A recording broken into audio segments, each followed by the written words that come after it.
That's why we have an election in November and an inauguration in January, is for a peaceful transition of power. That was blown by the Obama administration. And I just don't think that unmasking during the transition period is appropriate, especially at the levels that they did. And we even had Joe Biden, the vice president of the United States at the time, unmasking in this transition period. That was former acting DNI Richard Grenell talking to our Maria Bartiromo on the probe of the Trump-Russia probe, raising this question. How much was President Obama involved in influencing the Trump-Russia probe? Let's welcome to the show Heritage Foundation Senior Legal Fellow Hans von Spakovsky. Hans, great to have you back on. Government documents show that FBI official James Comey told Obama early on in the summer 2016 about the probe, and then FBI officials' text messages and documents show he was keeping tabs on it. You see that in the text from Lisa Page and information from Peter Strzok. Your reaction? Well, look, the top officials working under Obama, the head of his FBI, the head of his national intelligence, his chief of staff, were all engaging in unmasking of intelligence intercepts of campaign personnel and people in the transition.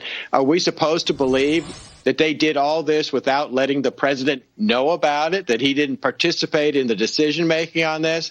That's very hard to believe, and I certainly wouldn't believe that about President Obama. So he was, I think, intimately involved in all of the wrongdoing that went on with this.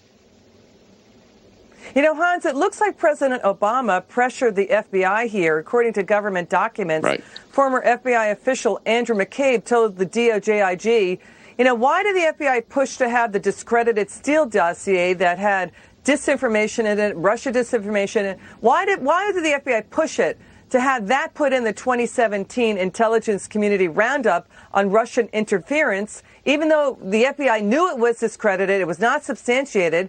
McCabe said, quote, Obama wanted everything you have on Russian influence. And FBI officials told the Senate they would have a major problem if the Steele dossier had not been included. What's going on here?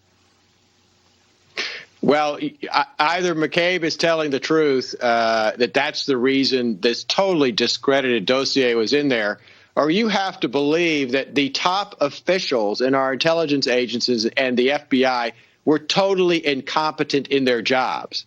And that was the reason they included this totally discredited dossier. I don't think they're all incompetent. It sounds like, in fact, there was pressure coming from the White House. And frankly, look, we know now this was a partisan use of both our law enforcement capabilities and the very powerful capabilities of our intelligence agencies, something that's never happened that I know of in the history of the United States, being used against the opposition political party's presidential candidate.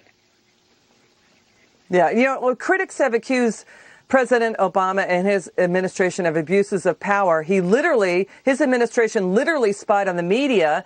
They did wiretaps and seized phone records of people like Associated Press reporters, New York Times reporter James Rison, Fox News reporter James Rosen. IRS Commissioner Doug Shulman visited the White House, at least under the Obama administration, the Obama White House, nearly 160 times as the IRS was targeting, conservative nonprofits for extra scrutiny. Was that an attempt to shut them down in order to get Obama reelected or get a Democrat reelected? So that was an issue too. I mean, you know, there's been dozens of problems with abuses of power under the Obama administration. Final word, Hans.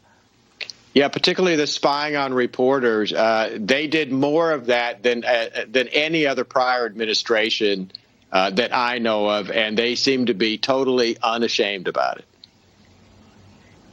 Hans von Spakovsky, thanks for coming on. Come back soon. Thanks for having me.